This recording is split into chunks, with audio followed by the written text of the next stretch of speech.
ആകാശവാണി.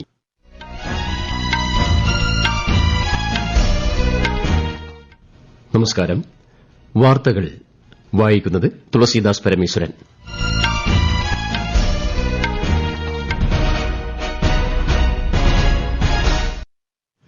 പ്രധാന വാർത്തകൾ. പഹൽഗാം ഭീകരാക്രമണ പശ്ചാത്തലത്തിൽ പ്രധാനമന്ത്രി നരേന്ദ്രമോദി ഉന്നതതല സുരക്ഷാ യോഗം ചേർന്നു. സുരക്ഷാ കാര്യങ്ങൾക്കുള്ള കേന്ദ്ര മന്ത്രിസഭാ സമിതി ഇന്ന്. വിദേശകാര്യമന്ത്രി എസ് ജയശങ്കറുമായി ഐക്യരാഷ്ട്രസഭാ secretary general Antonio Guterres telephone സംഭാഷണം നടത്തി. പഹൽഗാം ഭീകരാക്രമണത്തെ ശക്തമായി അപലപിച്ച് ഈജിപ്ത്. സുപ്രീംകോടതി ജഡ്ജി ജസ്റ്റിസ് ഭൂഷൺ രാമകൃഷ്ണ ഗവായിയെ ഇന്ത്യയുടെ അടുത്ത ചീഫ് ജസ്റ്റിസായി രാഷ്ട്രപതി ദ്രൌപദി മുർമു നിയമിച്ചു.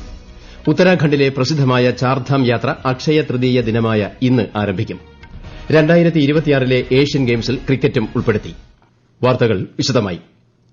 പഹൽഗാം ഭീകരാക്രമണത്തിന്റെ പശ്ചാത്തലത്തിൽ പ്രധാനമന്ത്രി നരേന്ദ്രമോദി ഉന്നതതല യോഗം ചേർന്നു. ഇന്നലെ ന്യൂഡൽഹിയിൽ പ്രധാനമന്ത്രിയുടെ വസതിയിൽ ചേർന്ന യോഗത്തിൽ രാജ്യരക്ഷാമന്ത്രി രാജ്നാഥ് സിംഗ്, ദേശീയ സുരക്ഷാ ഉപദേഷ്ടാവ് അജിത് ഡോവൽ എന്നിവരെ കൂടാതെ സംയുക്ത സൈനിക മേധാവി ജനറൽ അനിൽ ചൌഹാനും 3 സേനാ മേധാവികളും പങ്കെടുത്തു. പിന്നീട് RSS മേധാവി മോഹൻ ഭഗവതും പ്രധാനമന്ത്രിയുമായി കൂടിക്കാഴ്ച നടത്തി. പ്രധാനമന്ത്രിയുടെ അധ്യക്ഷതയിൽ ഇന്ന് സുരക്ഷാ കാര്യങ്ങൾക്കുള്ള കേന്ദ്ര മന്ത്രിസഭാ സമിതി യോഗം ചേരും. പഹൽഗാം ഭീകരാക്രമണത്തിന് ശേഷം നടക്കുന്ന രണ്ടാമത്തെ യോഗമാണ് ഇത്. കേന്ദ്രമന്ത്രിമാരായ രാജ്നാഥ് സിംഗ്, അമിത് ഷാ, നിർമ്മല സീതാരാമൻ, എസ് ജയശങ്കർ തുടങ്ങിയവർ പങ്കെടുക്കും. ഐക്യരാഷ്ട്രസഭാ സെക്രട്ടറി ജനറൽ അന്റോണിയോ ഗുട്ടറസ് വിദേശകാര്യമന്ത്രി എസ് ജയശങ്കറുമായി ടെലിഫോൺ സംഭാഷണം നടത്തി. പഹൽഗാം ഭീകരാക്രമണത്തെ ശക്തമായി അപലപിച്ച ഐക്യരാഷ്ട്രസഭാ തലവന്റെ നടപടിയെ വിദേശകാര്യമന്ത്രി സ്വാഗതം ചെയ്തു. ഉത്തരവാദിത്വം എന്നത് പ്രധാനമാണെന്ന കാര്യത്തിൽ ഇരുവരും യോജിച്ചതായി അദ്ദേഹം സമൂഹമാധ്യമത്തിൽ കുറിച്ചു. ആക്രമണത്തിന്റെ ആസൂത്രകരെയും പിന്തുണച്ചവരെയും കുറ്റവാളികളെയും ഇന്ത്യ നീതിക്ക് മുന്നിൽ കൊണ്ടുവരുമെന്നും കേന്ദ്രമന്ത്രി പറഞ്ഞു. പഹൽഗാം ഭീകരാക്രമണത്തെ ശക്തമായി അപലപിച്ച് ഈജിപ്ത്. ഇന്ത്യയ്ക്കെതിരായ ഭീകരാക്രമണം അംഗീകരിക്കാനാകില്ലെന്നും ആക്രമണം ഈജിപ്തിനെ രോക്ഷാകുലരാക്കിയെന്നും ഇന്ത്യയിലെ ഈജിപ്ത് അംബാസഡർ കമേൽ സായിദ് ഗലാൽ പറഞ്ഞു. ഭീകര സംഘടനകളെ നേരിടാൻ ആഗോള സഹകരണം ആവശ്യമാണെന്ന് പറഞ്ഞ അദ്ദേഹം ഇത്തരം ദുഷ്കര സന്ദർഭങ്ങളിൽ ഈജിപ്ത് ഇന്ത്യയ്ക്കൊപ്പം നിലകൊള്ളുമെന്ന് വ്യക്തമാക്കി. ജമ്മുകശ്മീരിലെ നിയന്ത്രണ രേഖയിൽ ഇന്നലെ രാത്രി പാകിസ്ഥാൻ സൈന്യം നടത്തിയ വെടിവയ്പ്പിന് ശക്തമായ തിരിച്ചടി നൽകി ഇന്ത്യ. നൌഷേര, സുന്ദർബാനി, അഖ്നൂർ സെക്ടറുകളിൽ പാകിസ്ഥാൻ സൈനിക പോസ്റ്റുകൾ പ്രകോപനമില്ലാതെ വെടിയുതിർത്തതായി പ്രതിരോധ വൃത്തങ്ങൾ അറിയിച്ചു. ഇന്ത്യൻ സൈന്യം ഉചിതമായി തിരിച്ചടിച്ചു. പ്രധാനമന്ത്രി നരേന്ദ്രമോദിയെ ലക്ഷ്യം വെച്ച് കോൺഗ്രസ് സമൂഹമാധ്യമത്തിൽ പങ്കിട്ട ചിത്രത്തിനെതിരെ ബിജെപി രൂക്ഷമായി പ്രതികരിച്ചു. പഹൽഗാം ഭീകരാക്രമണത്തിന് ശേഷമുള്ള നിർണായക വേളയിൽ ഇത്തരമൊരു പോസ്റ്റിലൂടെ കോൺഗ്രസ് രാജ്യത്തെ ദുർബലപ്പെടുത്താൻ ശ്രമിക്കുകയാണെന്ന് ബിജെപി വക്താവ് ഗൌരവ് ഭാട്ടിയ പ്രതികരിച്ചു. कहने को भारतीय राजनीतिक दल भी है, जो राष्ट्रीय पार्टी है, जो हमारे बीच में रहता है, लेकिन अगर उसे लश्करे पाकिस्तान कांग्रेस कहा जाए तो गलत नहीं होगा. और बड़े भारी मन से मैं कहता हूं, ये तस्वीर जो है ये कांग्रेस के वेरीफाइड एक्स हैंडल से की जाती है और इस तस्वीर के पोस्ट करने के बाद एक बहुत बड़ा सिग्नल शत्रु देश पाकिस्तान में दिया जाता है. വിവാദ പോസ്റ്റ് പിന്നീട് കോൺഗ്രസ് സമൂഹമാധ്യമങ്ങളിൽ നിന്ന് പിൻവലിച്ചു. ഇന്ത്യയിൽ താമസിക്കുന്ന പാകിസ്ഥാൻ പൌരന്മാർക്കായി പുതിയ മാർഗ്ഗനിർദ്ദേശങ്ങൾ ആഭ്യന്തര മന്ത്രാലയം പുറപ്പെടുവിച്ചു. പുതുക്കിയ ഉത്തരവ് പ്രകാരം സാധുവായ ദീർഘകാല വിസ കൈവശമുള്ള പാകിസ്ഥാൻ പൌരന്മാർ ഇനി രാജ്യം വിടേണ്ടതില്ല. ഇന്ത്യൻ പൌരന്മാരെ വിവാഹം കഴിച്ച് ദീർഘകാല വിസയിൽ ഇന്ത്യയിൽ താമസിക്കുന്ന മുസ്ലിം സ്ത്രീകൾ ഇനി പാകിസ്ഥാനിലേക്ക് മടങ്ങേണ്ടതില്ല. പഹൽഗാം ഭീകരാക്രമണത്തിൽ കൊല്ലപ്പെട്ട മഹാരാഷ്ട്ര സ്വദേശികളുടെ കുടുംബങ്ങൾക്ക് മുഖ്യമന്ത്രി ദേവേന്ദ്ര ഫട്നാവിസ് 50 ലക്ഷം രൂപ വീതം ധനസഹായം പ്രഖ്യാപിച്ചു. ഇരകളുടെ കുടുംബങ്ങൾക്ക് ജോലി നൽകാനും തീരുമാനിച്ചു. ഈ വാർത്തകൾ ആകാശവാണിയിൽ നിന്നും. ആകാശവാണി വാർത്തകളും വാർത്താ അധിഷ്ഠിത പരിപാടികളും All India Radio News Thiruvananthapuram YouTube ചാനലിലും All India Radio News Thiruvananthapuram Facebook പേജിലും AIR ന്യൂസ് _തിരുവനന്തപുരം ഇൻസ്റ്റഗ്രാം അക്കൌണ്ടിലും AIR ന്യൂസ് _TVM എക്സ് ഹാൻഡിലും ലഭ്യമാണ്.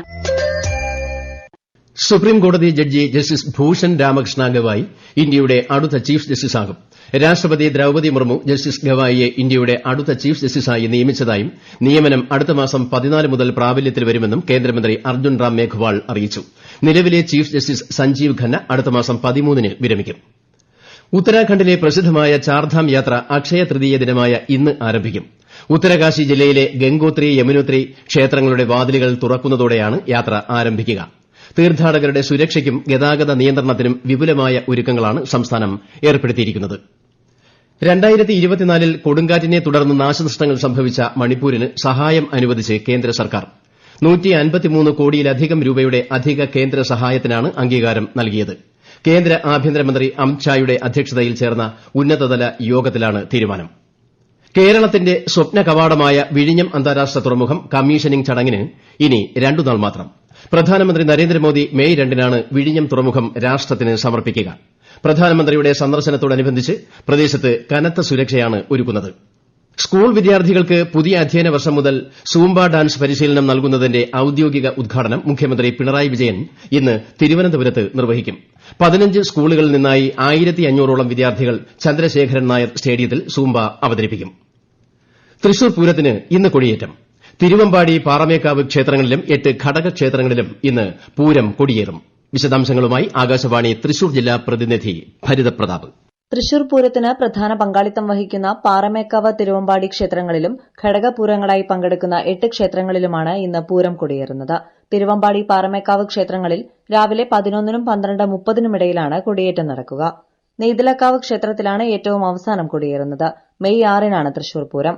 ചമയ പ്രദർശനം മെയ് 4-ന് ആരംഭിക്കും. അന്ന് വൈകിട്ട് സാമ്പിൾ വെടിക്കെട്ട് നടക്കും. പിറ്റേന്ന് തെക്കേ ഗോപുരം നട തുറന്ന് പൂരം വിളംബരം ചെയ്യും. മെയ് 6-നാണ് വിശ്വപ്രസിദ്ധമായ തൃശൂർ പൂരം.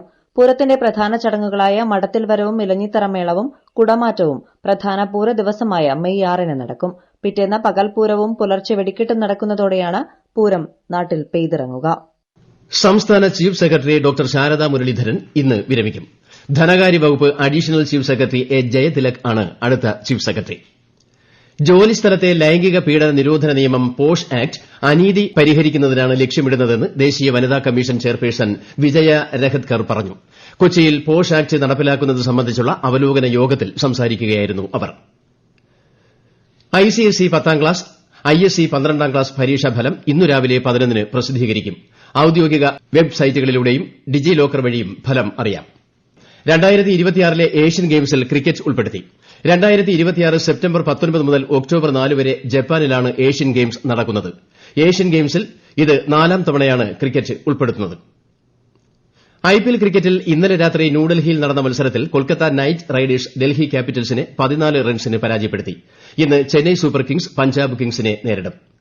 ഇന്ത്യയുമായുള്ള താരിഫ് സംബന്ധിച്ച ചർച്ചകൾ മികച്ച രീതിയിൽ പുരോഗമിക്കുകയാണെന്നും ഇരു രാജ്യങ്ങളും ഉടൻ തന്നെ ഒരു വ്യാപാര കരാറിലെത്തുമെന്നും US president Donald Trump. White ഹൌസിന് പുറത്ത് മാധ്യമപ്രവർത്തകരോട് സംസാരിക്കുകയായിരുന്നു അദ്ദേഹം.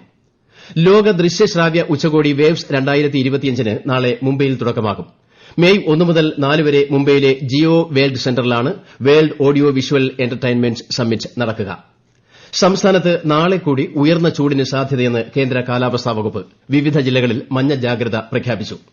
പാലക്കാട് മീൻവല്ലം തുടിക്കോട് ആദിവാസി കോളനിയിൽ 3 കുട്ടികൾ മുങ്ങിമരിച്ചു. സഹോദരങ്ങളായ 7ഉം 4ഉം 6ഉം വയസ്സുള്ള കുട്ടികളെയാണ് വീടിനടുത്തുള്ള ചിറയിൽ മരിച്ച നിലയിൽ കണ്ടെത്തിയത്. കണ്ണൂർ കൈതപ്രത്ത് BJP പ്രവർത്തകനും ഓട്ടോ ഡ്രൈവറുമായ KK രാധാകൃഷ്ണനെ വെടിവെച്ച് കൊലപ്പെടുത്തിയ കേസിൽ ഭാര്യ മിനി നമ്പ്യാരെ പോലീസ് അറസ്റ്റ് ചെയ്തു. രാധാകൃഷ്ണനെ വധിക്കാൻ 1ാം പ്രതി NK സന്തോഷിന് പ്രേരണ നൽകി എന്ന കുറ്റത്തിനാണ് മിനിയെ അറസ്റ്റ് ചെയ്തത്. കണ്ണൂർ പഴയങ്ങാടിയിൽ ഇന്നലെ രാത്രിയുണ്ടായ തീപിടുത്തത്തിൽ സൂപ്പർ മാർക്കറ്റ് ഉൾപ്പെടെയുള്ള കെട്ടിടം കത്തിനശിച്ചു. രാത്രി 11 മണിയോടെയാണ് തീപിടിച്ചത്. അഗ്നിരക്ഷാ സംഘം പുലർച്ചെയോടെ തീ പൂർണ്ണമായും അണച്ചു. സംസ്ഥാനത്ത് അടുത്ത മാസം മഴക്കാല പൂർവ്വ ഭക്ഷ്യസുരക്ഷാ പരിശോധനകൾ നടത്തുമെന്ന് മന്ത്രി വീണ ജോർജ്. ഓപ്പറേഷൻ ലൈഫിന്റെ ഭാഗമായാണ് മെയ് 2 മുതൽ ഒരു മാസക്കാലം പരിശോധനകൾ നടത്തുക. പ്രധാന വാർത്തകൾ വീണ്ടും. പഹൽഗാം ഭീകരാക്രമണ പശ്ചാത്തലത്തിൽ പ്രധാനമന്ത്രി നരേന്ദ്രമോദി ഉന്നതതല സുരക്ഷാ യോഗം ചേർന്നു. സുരക്ഷാ കാര്യങ്ങൾക്കുള്ള കേന്ദ്ര മന്ത്രിസഭാ സമിതി ഇന്ന്. വിദേശകാര്യമന്ത്രി എസ് ജയശങ്കറുമായി ഐക്യരാഷ്ട്രസഭാ secretary general Antonio Guterres telephone സംഭാഷണം നടത്തി.